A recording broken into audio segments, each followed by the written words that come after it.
Oh, tulis apa lagi?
Okay, Assalamualaikum and good afternoon. So before we start our online lecture this afternoon, let us recite doa.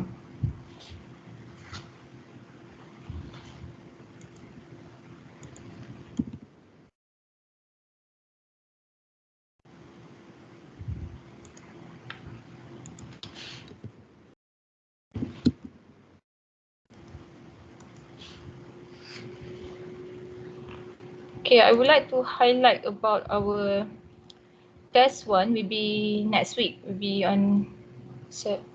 If I'm not mistaken, I have set an announcement regarding the date for your common test, 15th of November, 8 to 10 p.m. and will be conducted online. So this will be covered chapter 1 to 2, exceptional for more column model. So I hope that every one of you get ready for next week's punya common test lah. So if you notice, we already in the chapter 2. So kalau kita lihat balik lesson plans, so right now we are in the stage of returning wall embedded. So kira saya punya assumptions dia akan, kalau kita tengok common test awak next week, untuk cover dalam common test will be cantilever ataupun embedded wall tu, apa-apa design approach analysis there, you have to know how to calculate the problems and how to check the stability of the returning wall. One thing is that when I have checked and seen from the learning activities, why I am very concerned and highlight about the learning activities due to the what we call it here is sometimes questions and exercises and calculations help you to prepare in the upcoming punya common test lah.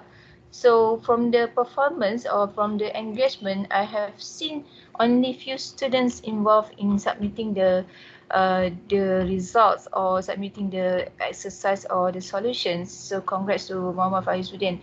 So the rest, I'm not sure what is the problem because I haven't seen any submissions in the comment at the learning activities in future. So I am not sure whether you are submitted the learning activities in different platform. For example, here is Microsoft Teams. I'm also allow for you to do that, which you can submit through the class notebook. But I think that if you go to the class notebook, there are 4 categories. For example, class notes, hands out, quiz, and activities or exercise. So I hope that when you want to submit your learning activities accordingly to week, please submit in the folder exercise. Kat situ yang saya nak you letak you punya calculation solutions supaya nanti bila saya semak, saya cross check, or you have participated and you have answered the questions for specific weeks. So with that, saya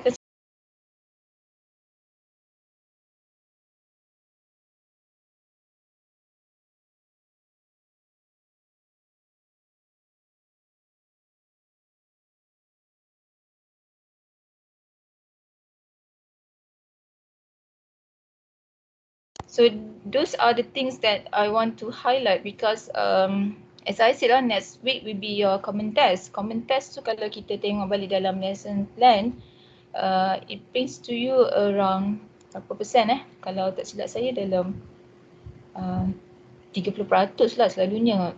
Nanti saya check balik dalam lesson plan. So very important ya untuk you kalau boleh jawab common test tu dengan elok lah. Try score marks dekat common test supaya project dengan quiz tu dia tak adalah a lot of efforts need to be to be put in there supaya you boleh score. Sebab walaupun subjek ni elective, there's a chances or possibility student may fail. So I don't want that things happen to you. So please take serious this matter. So please do whatever you have to read or you have to learn by yourself. Check from any handout given dalam future ke, dalam MT ke, kat situ ada semua sources untuk you carilah maklumat. Okay, without further ado, so let me share my screen for this afternoon class. So this will be on the topics following week 5. Before that, just refresh balik what have you learned or what have you understand from the previous week topic. So you can answer by joining the code entering 63762 using your smartphone, scan the QR code, kemudian masukkan class code 63762. So I want to see how many of you have gone through the overview about the returning wall. So saya nak tengok berapa ramai yang boleh jawab.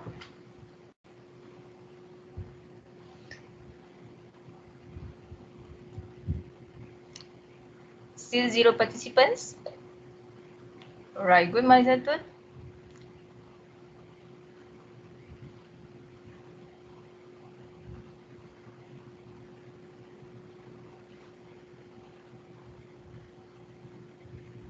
Okay, lagi? Takkan 2 orang je. Dia ada pro cons lah. Kadang saya alternate untuk online dan offline class. Sebab bila saya pakai MT, saya tahu ada yang consume mobile data kan. So kita alternately lah for this moment. Ada week yang saya buat online, ada week yang saya buat offline class. So you just make sure that you can cooperate and orang kata participate lah whatever classes you have, sama ada online ataupun offline class. Okay, back to the questions just now. If you see from this one, actually it's easy. You just choose your answer whether 1, 2, 3, 4 and 5. So you can enter your answer. How many methods that we have to design and analyze embedded walls, embedded returning walls? If you remember or if you okay, it's good because our A is referring to 1, B is referring to 2, C is referring to 3, D is 4, E is the 5. So maksudnya walaupun I'm sorry because I forgot to highlight satu ni is A, 2 B, 3 C, 4 D, 5 E. So the question asks you, how many methods do we have to analyze and design embedded returning wall? Okay, the purpose you are designing and analyze the returning wall, of course you need to determine the embedded height ataupun embedded length supaya bila kita apply in the constructions, it will provide you adequate depth with the stability. So kita try prevent any rotations ataupun failure. So when you are designing the returning wall, there's parameters and variables involved such as coefficients of exposure with the active state, passive state or at rest state. So if you go in the past notes ataupun past last week class, there were notes on overview about returning wall, the concept, how to calculate the lateral exposure, PA, PP, and then how to or the pressure diagram. And for this moment, or from this topic, you are asking how calculate D in whatever methods you are required to. For example, last week in week 4, I asked you about the returning wall using idealized method. So this week we're going to continue the rest remaining methods in design and analysis of embedded form. Okay, most of you chosen C. So the answer is actually 4. So kalau you tengok balik jawapan, kita ada dalam 4 kaedah lah. So kalau standard tu kita ada 3. Kita ada BS standard, kita ada Eurocode standard, kita ada cross pressure method ataupun standard. So jawapan dia adalah okay. I think that's we can have the review about the topics. So now we go to the method number 3, which is realistic soil pressure profile in the passive zone. So as you remember, in the early of the topic, you can see that the retaining wall is purpose to retain any soil movement in front ataupun back of the retaining wall. So the O center here is referring how the possibility wall can rotate or move. So you need to understand what's the action or what are the passive or active or whatever pressure of thrust acting behind or in front of the wall. So these are the diagrams showing to you forces and also pressures that act in front and at the back of the wall. So what we need to find is that the D, the embedment depth of the returning wall. Kita nak dapatkan nilai D ni berapa. However, there's a lot of unknown parameters such as D, Z, H sometimes are looking in your problem. And in order to get that once D, Z for example, the first thing that you need to know is how to get the pressure diagrams. So you kena tahulah dulu to sketch this pressure diagram behind wall and as well as the in front of the wall.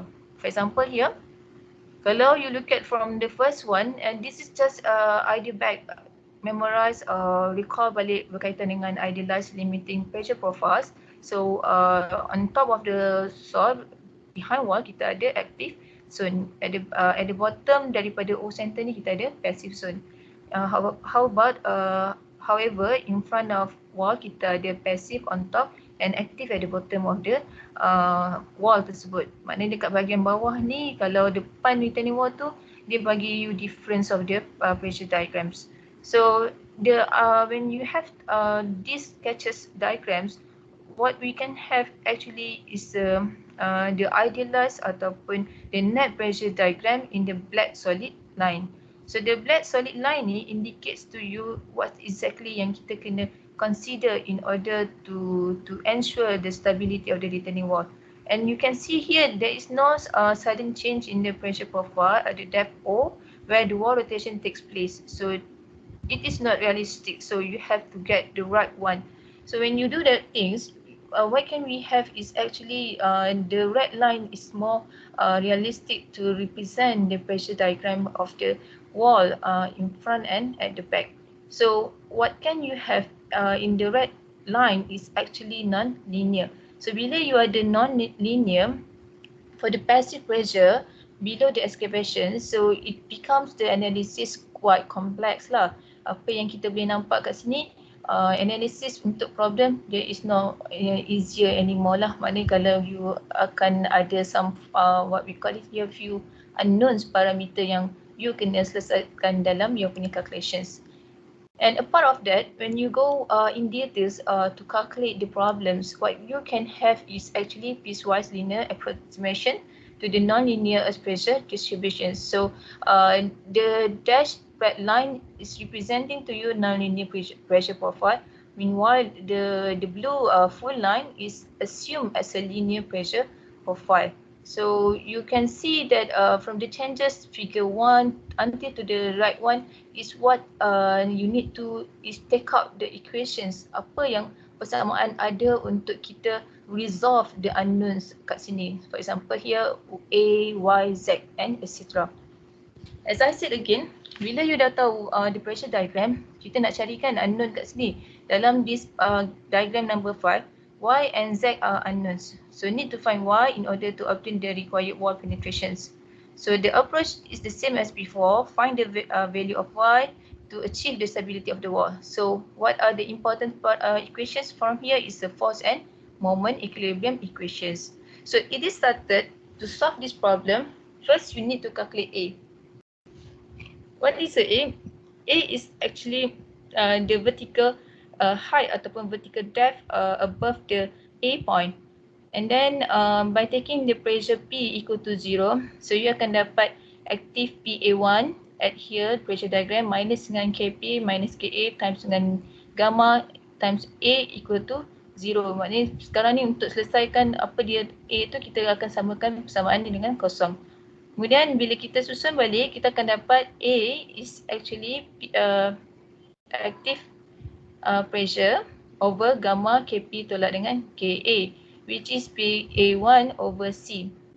In the previous slide, it shows that the C is actually gamma times Kp tolak dengan Ka. So C is the constant yang wujud daripada value antara gamma darab dengan Kp tolak Ka. So this is the equations involved to analyze and to determine the penetration depth. So when you have that things, you need further to calculate the Ra and the Ya. So replace all forces above A by a single force resultant Ra. So this is what you can have from the Ra, and then this is the Ya. Ya is the, where is the Ya? Ya is the vertical distance from resultant thrust or resultant forces at this point multiply dengan Ya from capital A point. That's how we can get the Ra and the Ya. The Z can be found from the summations horizontal equilibrium, which are total forces Ra plus dengan pressure diagram at this left side and at the right side. Maknanya dia ambil dekat bahagian sini. What's the meaning on these portions? Pink shadow area and also the green shadow area. So it is deriving from the pressure diagram, which brings to you that the green area is equal to passive PP2 plus dengan PP, actually sini PP1 campur dengan PP2 darab dengan Z over 2.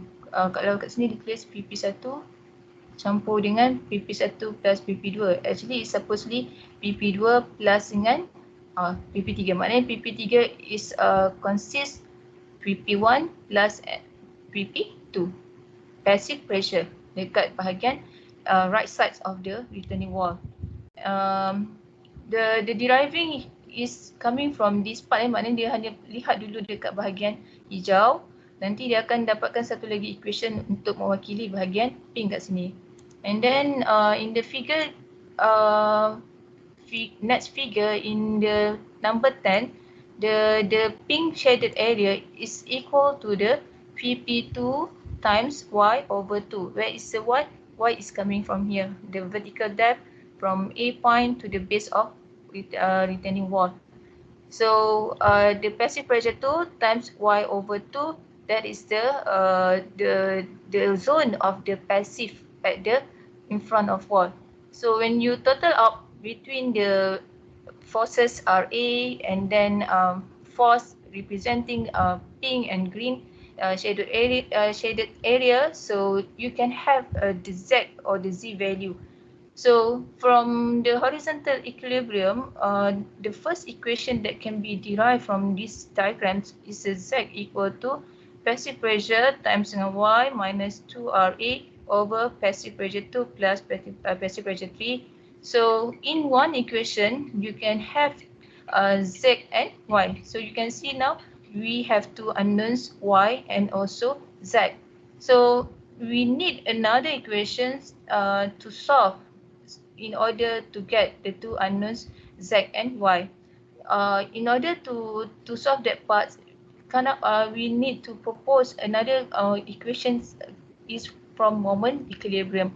So the moment equilibrium give you the second equations. So by taking a moment at the bottom of the wall, so these are what you can have from the pressure diagram between active and passive zone.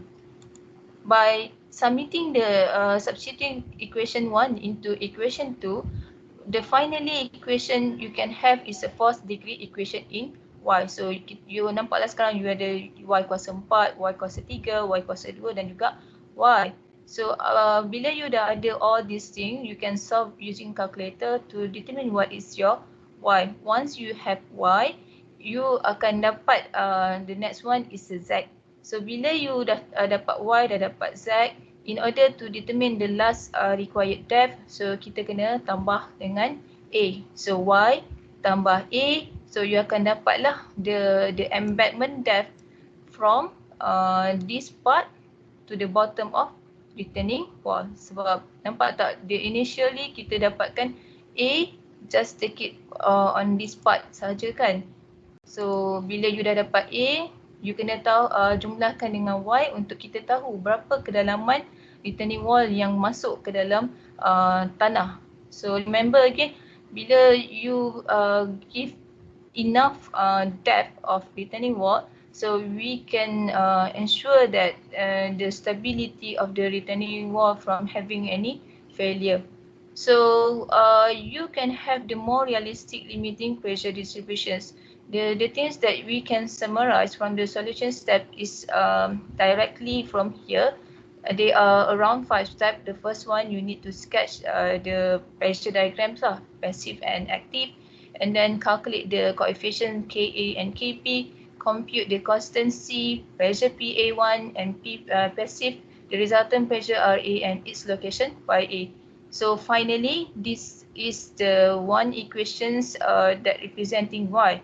After you have Y, you kena tambahkan dengan A. So if the question what is the total length of the wall, so you boleh tambah antara H plus Y plus A. So we go to one example here. This is our problem here using the 4-degree equation approach. The informations are stated here. Height of the retaining wall above the soil tu kita hanya tahu 5. Lepas tu yang tertanam dan kita hanya diberi maklumat D sahaja. From the rotation center, the red point here is Z. So kita tak tahu Z ni berapa daripada base wall sehingga titik merah. So you need to find the unknown here, Z dan juga D. So first of all, you need to calculate the coefficients of active and passive pressure, and then calculate the active pressure, PA1. So PA1, Ka, gamma H. So I think that this one you should familiar. And then calculate the C is a constant parameter between gamma Kp minus Ka. So you have the 48 kilonewton per cube meter. And then we have the A. A is a PA1 over C. So all those equations here, if you looking back from the previous slides, semua maklumat dia dah ada kat sini. So you just substitute into these equations and then you rearrange balik to have the resultant thrust or resultant force Ra. So we can get that the forces equal to 84.375. Ra is a horizontal forces and dia punya distance from the red point as a A here is equal to 2.083 meter. So 2.083 ni baru ketinggian daripada daya keseluruhan kepada titik A kat sini. So kalau kita nak dapatkan dia punya total length ke ataupun total embankment depth tu, you have to further calculate lah, get the passive pressure. And then substitute balik dalam persamaan yang dibagi tadi, y equal y4, y power of 4 plus something tu, dimasukkan dekat dalam this equation balik, you akan dapat y. So from the solutions, the y is equal to 4.4 meter. So the penetration depth ni kalau ikutkan, you kena tambah y plus dengan a. That's why you can have 5.02. If the question asks what is the total length of the wall, so you kena tambah lagi lah dengan 5. Thus, we have the total length of the retaining wall equal to 10.02 2. So what can we have from here is that something that you need to know, the presence of more layers of soil, especially in the upper part of the wall or groundwater table, can be complicated the pressure diagram. So as we know that the more actions or the more effects on the retaining wall can give you complicated the pressure diagrams. Accordingly, the values of RA, YA and passive pressure would be affected. Of course, bila kita ada effect of water table kan, kena tolak sana, tolak sini. So, 3 parameter ni akan berubahlah daripada the first equation that you see just now. So, the overall 4-degree equation is still valid, but you need to make some assumptions lah. For this case, the soil is assumed as a uniform. And then in some cases, kalau kata the effect of water table need to be considered in the calculation, so you have to modify the equations in order to get the y. Maknanya kalau ada effect water table, so you have to readjust balik the pressure diagram, dapatkan balik the last equation RA dan juga YA. Barulah you akan dapat the final answer for y dan juga total retaining wall depth ataupun height. Okay, the same thing here. This is actually a question that I took from the problems set in the topic flexible retaining wall. It can be found from the future and the section course note, if I'm not mistaken, or in the further learning activities. So you can get the solution, or you can have time to understand what the problem is all about. So there will be no discussion right now. So you boleh tengok sendirilah. Okay, the next methods is using beam and springs. Okay, ada setengah analysis kan, kalau kita look at the current trend right now, all those complex problem can be solved using numerical simulations. It is the same thing happen untuk retaining wall. You can adopt any geotechnical software to analyze your problem. Okay, one thing that I want to highlight here, untuk this course, kita ada satu course assessment yang dipanggil sebagai project. If you have a friend from the previous student took this course, you can ask your experience taking this subject, yang mana project dia kebanyakan dia lebih kurang sama lah. You kena analyze geotechnical problem using numerical software, and then you have to verify, etc. So if you opt to have a problem from retaining wall, this might be the solutions for you to consider for your in your project. I mean that you have to get the SPW software and then find a problem that related to retaining wall and try to analyze to determine the embankment depth, so you can check or verify with other method I mentioned just now. So bila kita buat analysis menggunakan software, it's not say that the answer from the software is always correct. So you can verify using the analytical method. For example, you boleh guna idealized simplified method ataupun kaedah yang saya tunjukkan tadi. Cumanya you kena tahulah your problem is what about. Adakah dia melibatkan retaining wall, homogeneous soil, ataupun retaining wall retain multiple layers dengan groundwater table effect. So benda-benda tu you have to concentrate lah.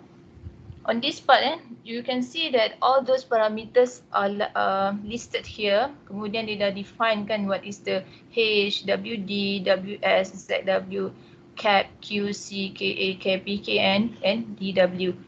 The most important part in any software is you have to understand what we call here, some software they use different term to show what is the loading ataupun the conditions that you apply to simulate your problems. On this part bila you nak analyze menggunakan the SPW, you can see for example first they highlight as a loading step 0. The loading step 0 is the initial stage where there is no excavation process involved yet.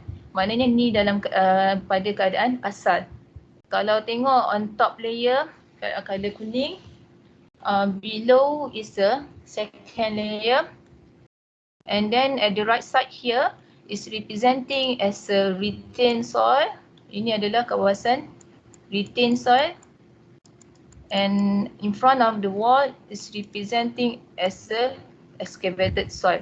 So in this part, for the initial stage ataupun loading step here, you can see that on top and the bottom soil, at the left side and the right side, dia punya properties of the soil similar. Maknanya soil ni adalah homogeneous, sebab kita boleh kata unit weight adalah sama 18, 18, dan juga sini pun 18, 18. So tanah dekat bahagian kiri ke, tanah dekat bahagian kanan ke, dia adalah single layer actually. Tapi bila kita nak represent the excavations or the loading which involve dengan stresses, so they split into two, soil 1 and also soil number 2. So what makes different in the next slide is you can see right now, you akan nampak loading step at the left side, which is the excavated, has changed from 18 to 0. Maknanya sekarang ni unit weight dia dah jadi kosong lah, sebab kat sini kita dah remove. And then at the right side, because of kita maintain this soil, sebab soil ni tak mengalami excavation apa, so unit weight masih lagi 18. How about the bottom? Bottom pun masih lagi samalah, sebab bahagian bawah dia tak mengalami excavations. So the easiest or the best part about numerical software, you just assign the button calculation, you hit the button calculation, they will calculate for you results what you are looking for. For example, forces, dia punya bending moment, dia punya pressure, semua dah sedia ada. How do you interpret the results yang penting untuk explain to you whether the retaining wall subjected to failure or not. So when you are using the numerical software, you have to be careful in describing or in analyze whatever result you have from software. Okay, the next part is on the design standards lah untuk embedment walls. So kita ada 3 standards. For example, BS 8002 ni is the common standard nation use. So apa yang dia nak highlightkan, if you have surcharge 10 kPa, so you have to consider 20% embedded depth with the 10% future plan. And then kalau kata Eurocode 7, kita ada geo limit design approach 1, which is 10% future unplanned excavations. So kita ada juga method yang ketiga, iaitu gross pressure method using simplified pressure diagram. So gross pressure method ni, you tengok balik dekat first method untuk embedment walls tu, dia menggunakan simplified pressure diagram. But make sure you have to highlight lah apa perbezaan antara simplified pressure diagram juga gross pressure method ni. Perbezaan dia dekat bahagian mana? Okay, kalau kata this example, the same thing here is that you are given soil properties, sand behind the wall, kemudian in front of wall kita ada 5 meter above the retained soil, and then at the bottom of the retained soil in front of the wall ni is a D. So you kena dapatkan berapa dia punya nilai D. So calculate the minimum depth of embedment to provide stability to a cantilever sheet pile wall retaining an excavated depth of 5 meter using PS dan juga Eurocode. Lastly is a gross pressure method. Okay, first you have to dalam BS selalunya dia dah letaklah requirement kan. Contoh kat sini, minimum design surcharge of 10 kPa, kemudian future unplanned excavations of 10% of clear height in front of the wall. So kat sini lah yang dia mentionkan kat situ, excavation of 10% of clear height in front of the wall. So this is what's the ideally mentioned in the BS 8002 methods. And from this part also, you need to get what is the D and D note. And first of all, as usual, calculate the effective frictions angle, and then get the KA and KP. Draw the earth pressure diagram for the retaining wall, and this retaining wall also subjected to retained soil plus additional surcharge 10 kPa. So that's why when you see the earth pressure distributions, you can have this kind of the diagram on part of left and right side. of the retaining wall. Okay, this one is just showing to you macam mana dia keluarkan number for each pressure diagram on the left and the right side. So all those keep carrying the unknown denote, and then calculate the active thrust and also the passive thrust, and substitute into one equations by first considering the forces acting on wall and then taking a moment. So finally you can have one single equation from the moment and also from the force. So when you solve simultaneously, tapi kalau you tengok sini this complex problem pun dia menggunakan spreadsheet to solve. So that's quite complex for to have by hand calculations. So the final answer for D node is a 6.4 meter, and then the minimum depth of embankment is a 7.3. So just be careful D node ni dia ambil kat mana, D tu pun ambil dekat mana.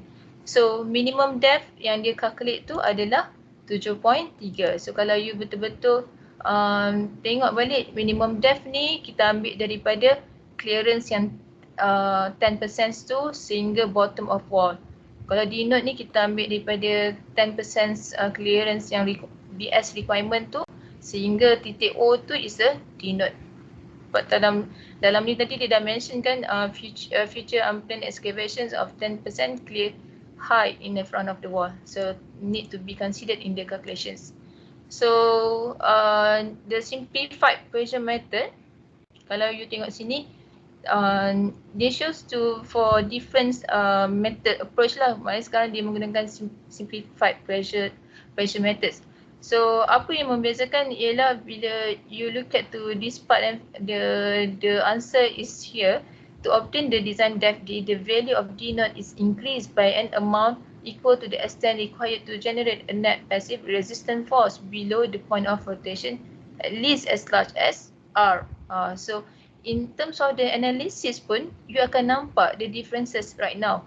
Just now, you akan nampak is actually O is located here.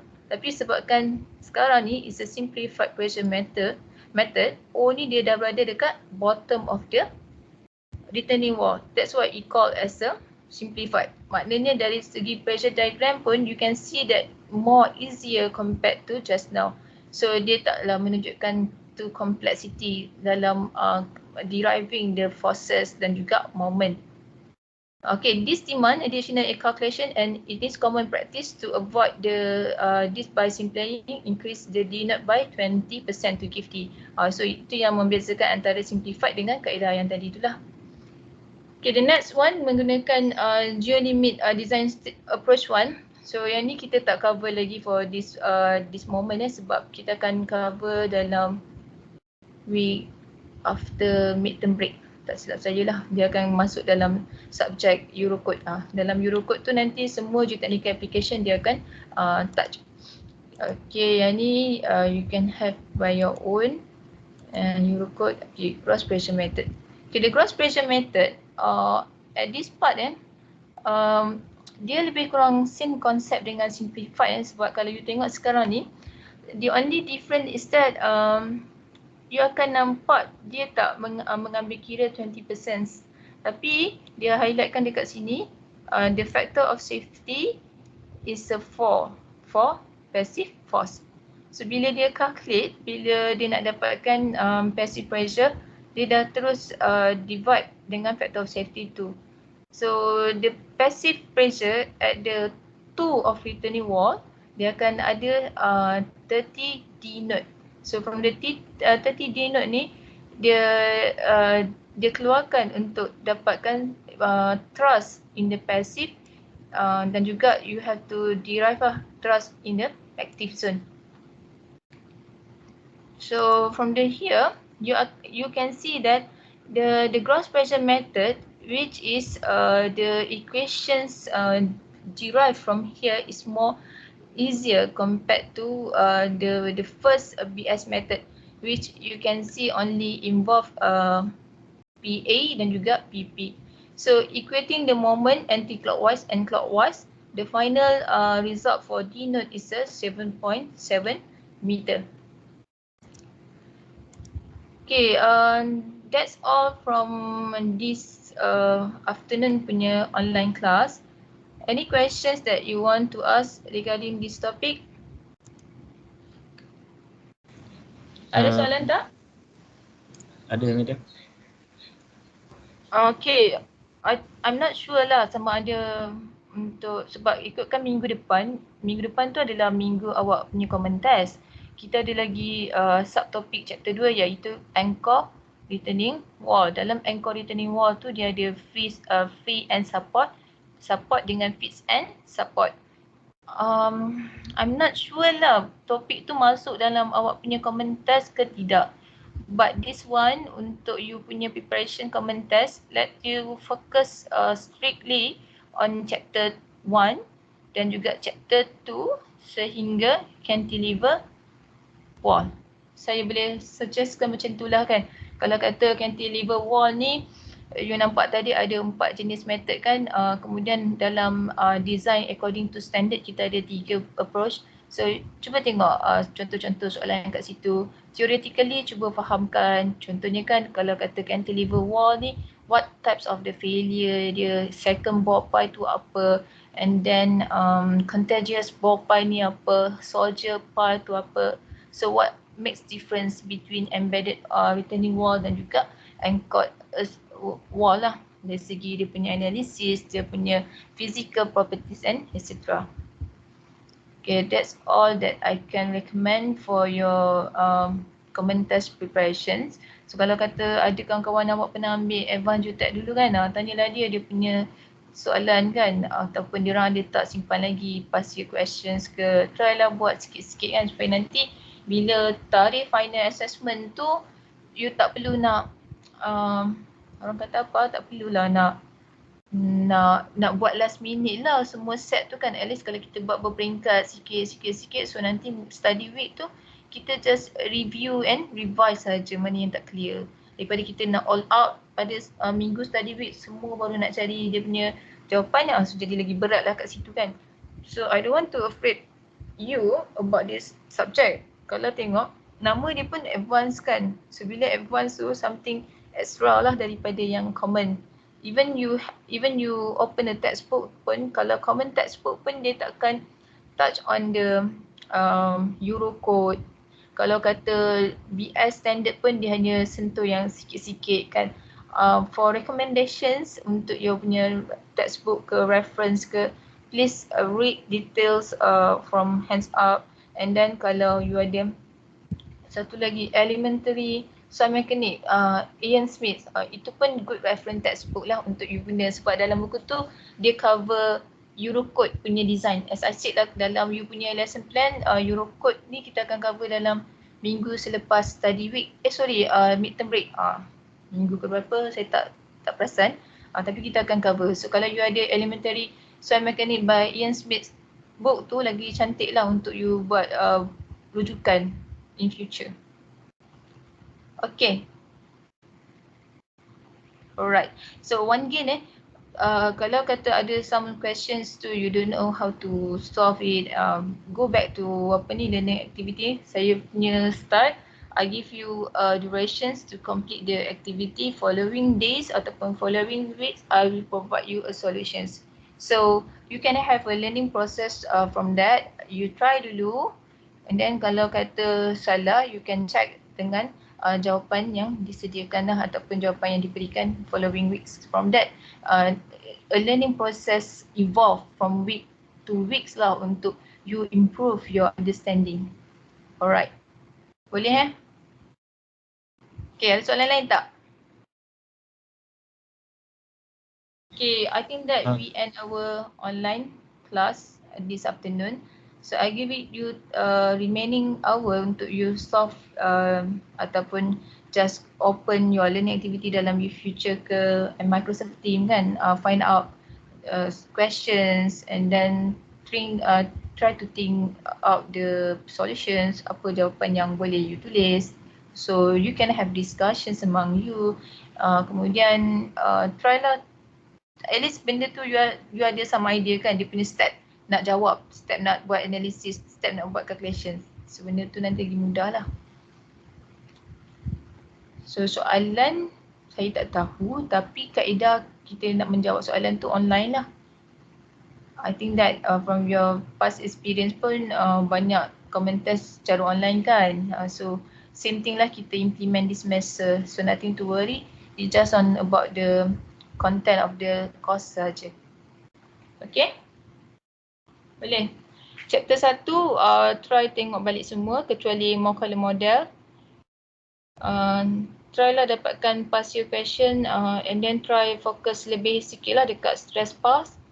Stress pass tu tengoklah kalau untuk different try exit test kan, CIU, CD, and then kalau ST plane, PQ plane, macam mana you nak sketch dia punya stress pass. So when we talk about stress pass, it's a line actually. There is no more circle, more column. Circle tu dah tak ada.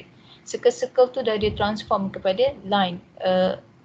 Maximum shear stress point connected to another maximum shear stress point become a line, a straight line.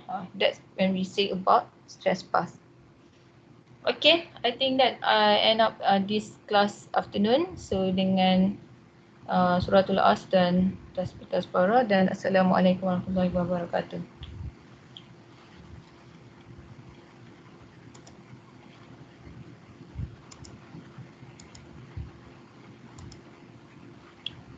Thank you, Madam.